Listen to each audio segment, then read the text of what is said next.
मांसाहारी भोजन बुद्धि विवेक का नाश करता है, जबकि शाकाहारी भोजन रोम रोम में विश्वास भरता है।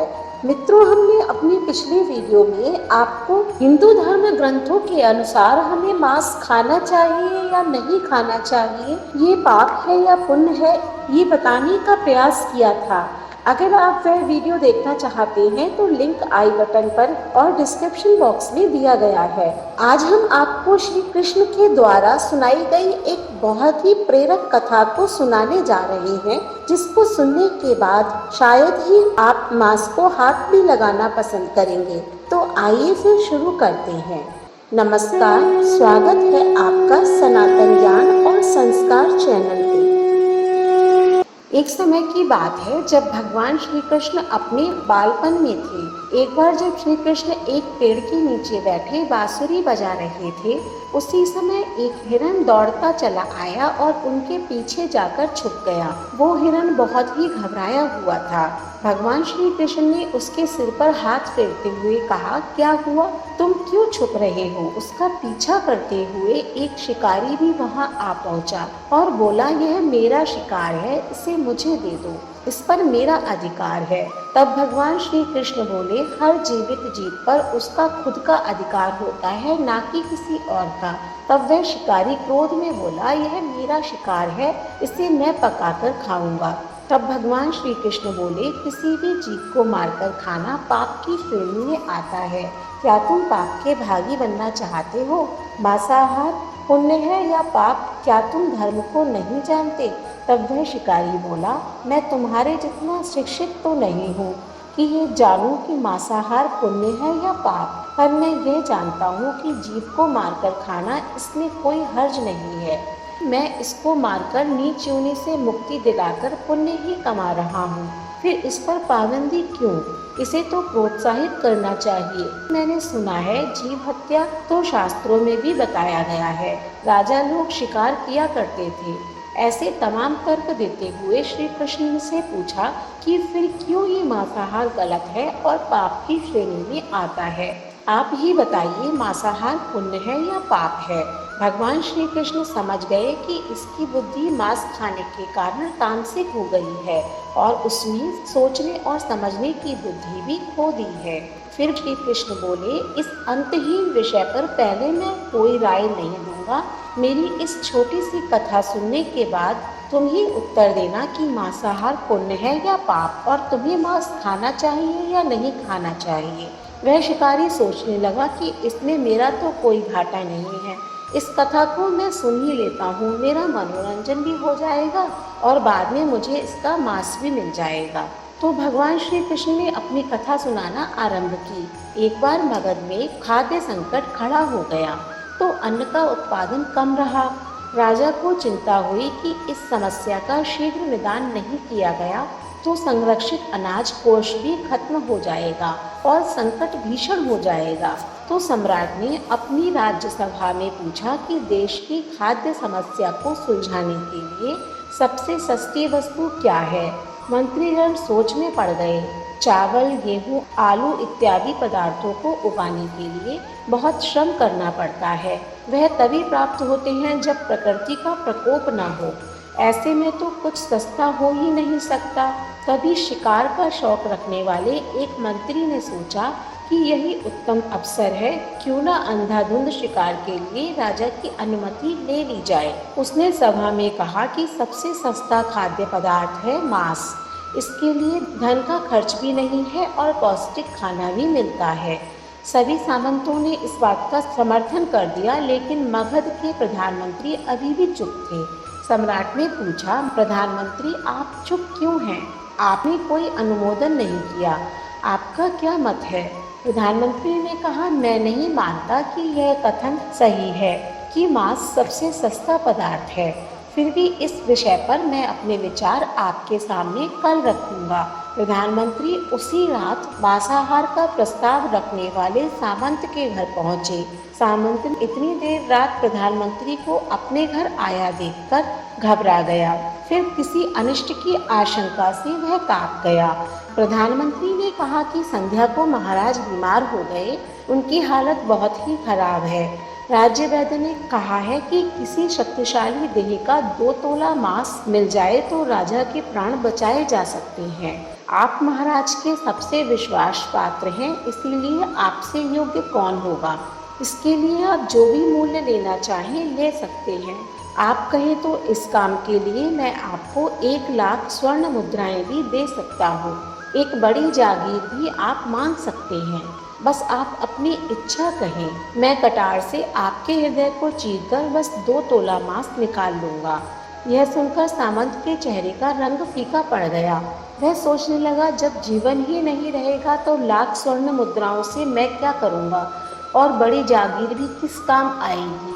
वह झटपट अंदर भागा और अपनी तिजोरी से 1 लाख स्वर्ण मुद्राएं लेकर आया। मुद्राएं देकर उसने प्रधानमंत्री के पैर पकड़ लिए और गिड़गिड़ाते हुए बोला, श्रीमान, मैं आपकी 1 लाख मुद्राओं में अपनी 1 लाख मुद्रा और मिलाता हूँ। इस पैसे से आप किसी और सामंत के हृदय का मांस खरीद लें, किंतु मुझे जाने दें। यह बात किसी और को पता न चले, मैं आपसे आग्रह करता हूँ। प्रधानमंत्री जी यह सब समझ चुके थे। वह उसे थोड़ी और मानसिक पीड़ा देना चाहते थे। प्रधानमंत्री ने आगे कहा, सामंत, आप शरीर से बलिष्ठ हैं, आपकी कदकाठी महाराज से मिलती जुलती है, इसीलिए राज वैद्य ने खास तौर पर आप ही का नाम लिया है। आपके दान से हमारे अच्छे राजा की जिंदगी बच सकती है। आप कहें तो मैं आपको प्रधानमंत्री का पद देने को तैयार हूँ और खुद आपका कर्मचारी बनकर रहूँगा, पर प्रजा से हमारे राजा ना छीने। सामंत तो फंसता हुआ दिख रहा था। अपने शरीर पर अंग वस्त्र रखकर अपने जूते भी पहन लिए। जैसे ही वह वहाँ से भागने वाला था, वह तुरंत प्रधानमंत्री के पैरों में लेट गया। उसने याचना की कि प्रधानमंत्री, मैं इसके योग्य नहीं हूँ।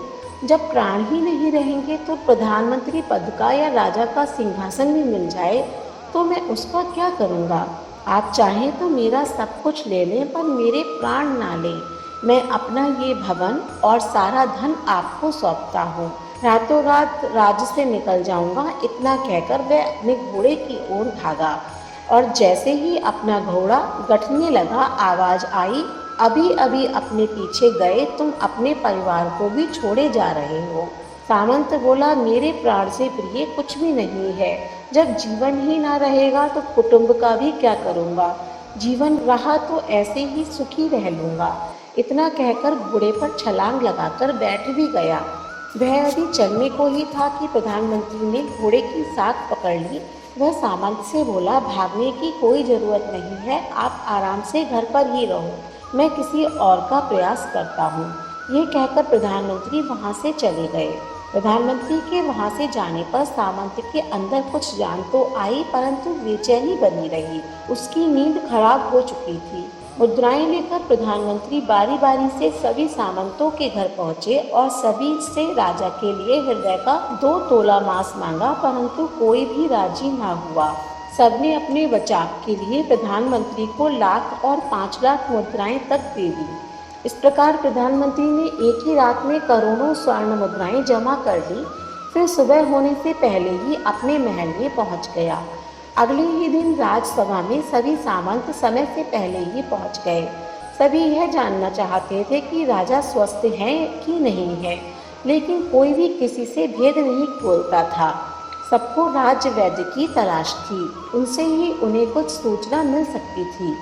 प्रधानमंत्री ने सैनिकों को आज्ञा दे रखी थी कि जब तक महाराज राजसभा में न आए, किसी भी सामंत को महल से बाहर जाने की आज्ञा नहीं है। राजा सभा में अपना चिर परिचित गति में आए और अपने सिंहासन पर आकर बैठ गए। सभी सामंतों ने देखा कि कहीं से भी राजा उन्हें अस्वस्थ नहीं लगे। उन्हें तो कुछ हुआ ही न था। प्रधानमंत्री ने उनसे झूठ बोला। हर सामंत के मन में यही विचार चल रहा था, पर कोई भी किसी और को कुछ भी न बोल रहा था। तभी प्रधानमंत्री ने राजा के समक्ष 1 करोड़ स्वर्ण मुद्राएं रख दी। राजा ने पूछा, ये स्वर्ण मुद्राएं किसके लिए हैं और कहाँ से आईं? प्रधानमंत्री ने कहा, 2 तोले मांस के लिए इतनी धनराशि जुटाई है, पर मांस न मिला। अपनी जान बचाने के लिए सामंतों ने यह मुद्राएं दी हैं। अब आप ये विचार कीजिए, मांस कितना सस्ता है। राजा को बात समझ में आ गई। उन्होंने प्रजा को अतिरिक्त परिश्रम करने का निवेदन किया और राजा के अनाज भंडार में से अनाज निकालकर श्रमिकों को दिया गया। उन्होंने पौष्टिक सब्जियों की खेती का तुरंत आदेश दिया। वह 1 करोड़ स्वर्ण मुद्राएं इसी कार्य के लिए और श्रमिकों के कल्याण के लिए खर्च की गईं। ऐसी साग सब्जी तेजी से उगी जिससे प्रजा का कल्याण भी हुआ और पौष्टिकता भी मिली। कुछ समय बाद मौसम अनुकूल हुआ और खेती लहराने लगी। इस प्रकार राज्य से खाद्य संकट दूर हो गया। तो मित्रों, जीवन का ये मूल्य भगवान श्री कृष्ण हमें इस कथा के जरिए समझाना चाहते हैं कि हम ये न भूलें कि जिस तरह हमें अपनी जान प्यारी है, उसी तरह सभी जीवों को भी अपनी जान प्यारी होती है। अपने दिल से जानिए पराये दिल का हाल। यदि संसार के संबंधों से मुक्त करने का तर्क सही है, यदि जीव हत्या जीव को संसार बंधन से मुक्त कराने का तरीका है, तो अत्याचारी द्वारा किया गया नरसंहार भी मान्य है। वह भी ये तर्क दे सकते हैं कि वह लोग जीवन के कष्ट से आप लोगों को मुक्त कर रहे हैं। अगर उसके लिए वह जीवन बोझ होता तो कभी भी अपनी जान बचाने के लिए संघर्ष नहीं करता, आपसे भागता नहीं। जो आपके सामने असहाय हो जाता है उसे प्राण गंवाने पड़ते हैं। जिन जीवों को मारकर आप खा रहे हैं उन्हें तो प्राण बचाने का अवसर भी नहीं मिलता। बर्बरता सिर्फ वही नहीं है जहाँ सिर्फ मानव का रक्त बहता है। बर्बरता उसे भी कही जाती है जहाँ स्वार्थ के लिए किसी जीव की हत्या कर दी जाए। हम अंत समय में जिंदगी भर के पापों के लिए जिंदगी भर सुकर्म करने की कोशिश करते हैं, परंतु हम सब ये भूल जाते हैं कि जब वह जीव हमारे लिए काटा गया और हमारे लिए तड़पा, उसका श्राप हमें इस जीवन में ही नहीं बल्कि अगले जीवन तक नहीं छोड़ता। परमात्मा से ये ज्ञान पाकर शिकारी परिपूर्ण हो गया और उसे ज्ञान की प्राप्ति हो गई और वह ये जान गया कि महानता जीवन लेने में नहीं बल्कि जीवन देने में है। शिकारी भगवान के आगे हाथ जोड़कर वहाँ से चला गया और उसने कसम खा ली कि वह अपने संपूर्ण जीवन में किसी को भी कभी चोट नहीं पहुँचाएगा। अंततः आपके सामने 2 मार्ग हैं। पहला है आत्मा का मार्ग और दूसरा है शरीर का मार्ग। यदि आप आत्मा के मार्ग पर चलना चाहते हैं तो आपको अपने जीवन में सात्विक भोजन, गुण और कर्म को अपनाने की जरूरत है। यदि आप सांसारिक मार्ग पर चलकर शरीर को पुष्ट करना चाहते हैं तो आपको तय करना है कि आपको क्या खाना है और क्या नहीं खाना है। अगर आपको हमारी आज की वीडियो से कुछ ज्ञान प्राप्त हुआ है तो हमारी वीडियो को लाइक करें और ज़्यादा से ज़्यादा शेयर करें। धन्यवाद।